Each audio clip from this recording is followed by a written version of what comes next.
When The Last of Us Part 2 was coming, I and many fans were pretty excited to follow the story of Joe and Ellie again. But when it came out, it really shocked the basement as a whole. Even though the gameplay was excellent, but the problem was the story. Even though the idea sounds good, the execution is horrible. But for me, there are two problems. One that I'm going to address in another video, and second reason is why I'm still working on another video.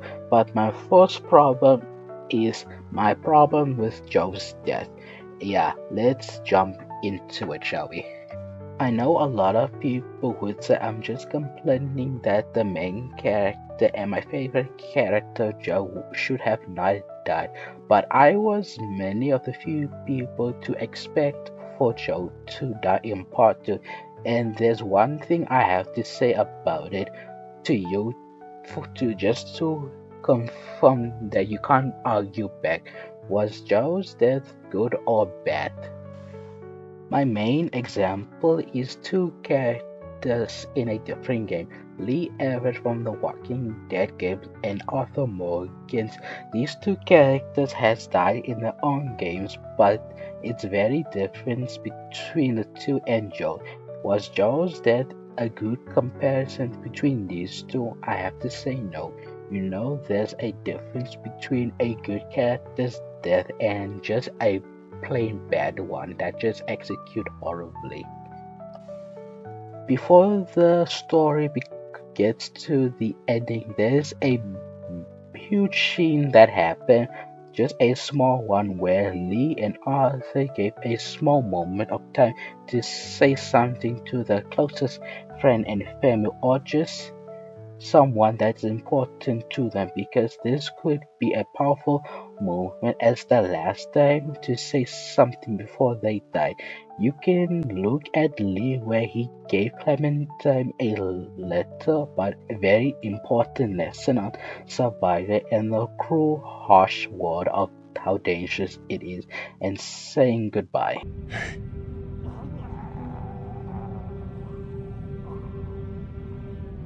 you're strong, Clem. You... you can do anything. But I'm little. Doesn't mean nothing. You're gonna see bad stuff, but it's okay. My parents. It's so horrible. I can't imagine, sweet pea. And now, you? Please. Please don't be one of them. Please don't become a walker. There's only one thing you can do. You know that. I don't know if I can. You have to shoot me, honey. Lee, no. It's okay. It's okay. Clem, I was standing over Doug holding that gun. It was so hard. I'm sorry you're in that position now. I'd give anything for you not to be. But you just have to point it at me. Close your eyes and be thankful you never have to see me as one of them. You can do it. I know you can. Okay, Lee. I can do it. I can. Find Omid and Krista. They're probably looking for us right now. Stay on high ground. Don't go too far. You'll find them. They'll take good care of you.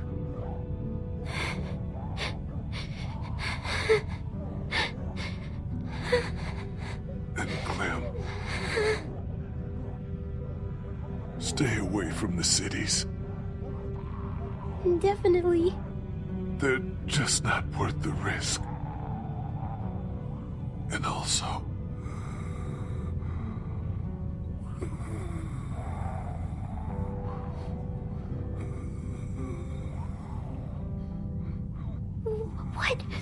What is it? no, don't worry. All right. I'll miss you. Me too.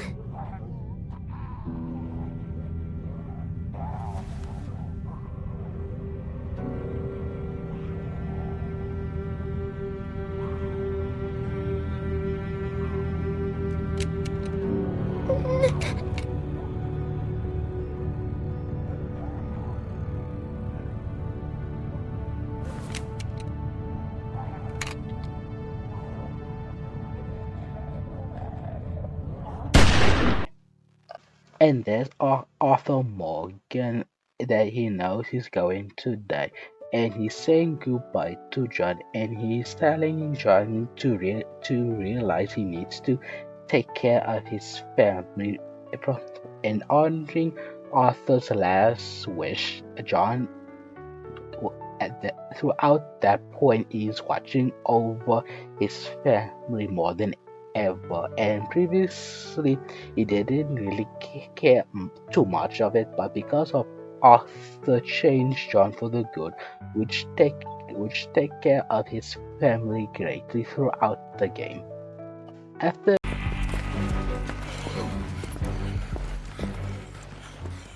All right, Arthur, come on, let's go. You go. Keep pushing, Arthur. No. No. I think I've pushed all I can. Come on. You go. We ain't got time for this, not now. We ain't both gonna make it. Go. Now. I'll hold them off. It would mean a lot to me. Please. There ain't no more time for talk. Go. Arthur. Go to your family. Arthur! Get the hell out of here and be a goddamn man.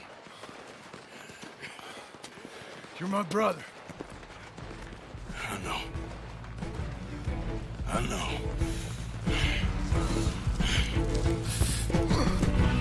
hearing that, has that ever happened between Joe and Ellie? No, because Joe's death was an instantaneously, not giving Joe and Ellie a moment of time to say goodbye.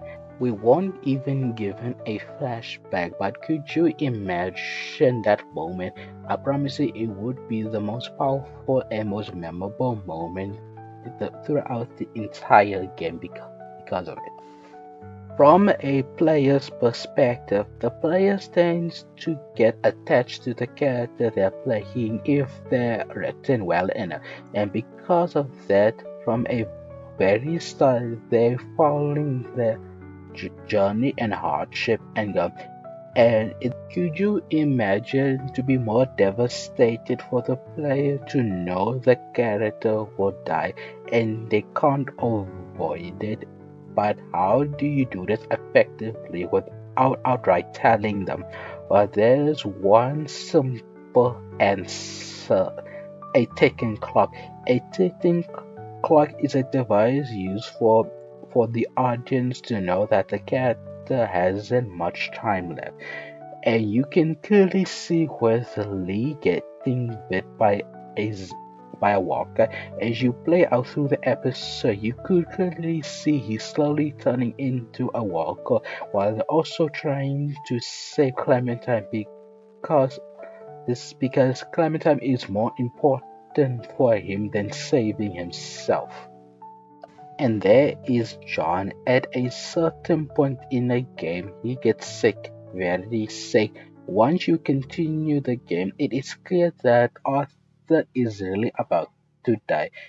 And I don't need the game to put effort in showing this, where Lee is slowly turning and falling unconscious and losing any strength left, while Arthur is coughing and getting exhausted and losing strength in some part of the missions here. If you foreshadow this well enough, something like that, it will greatly get the players to have a lasting moment with the player and the character because they're realizing they're playing a character that's about to die. I'm not saying all stories should use this type of method of a disease, but you could use other ways to foreshadow another ticking clock method to let the players know Joe won't make this out of alive. Perhaps the most powerful moment in gameplay moment is where the character charges forward into the danger, knowing very well they will die and sacrifice themselves just to ultimately save just one person. Lee saved Clementine, and Arthur tries to save everyone in the game, but only could get John to safety. Has this ever happened to Joe? No, we didn't even get to play as Joe long enough, less than 5 minutes. For a significant portion of the game, he exists pretty early in the game, this section of the game.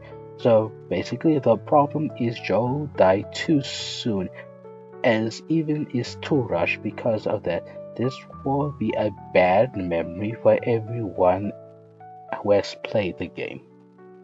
And my other example is unfortunately a bad game. Unfortunately, the Suicide Squad killed the Justice League. There's a moment when the Suicide Squad captures Batman and Harley Quinn just simply killed him.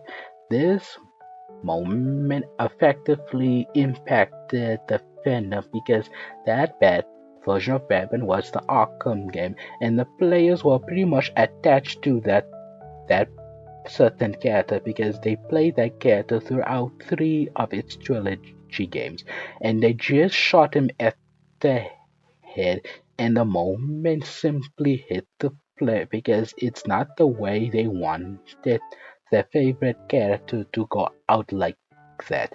A better example is perhaps Mike Tyson. He's a very dangerous boxer, and he gotten older, and he should have stayed retired at the moment he lost his pride, but he kept doing it and lost to a guy like Jake Paul, which is just hard to watch to see your favorite character just went out pretty pathetically, and that's pretty much what happened to Joel here. Pretty devastated.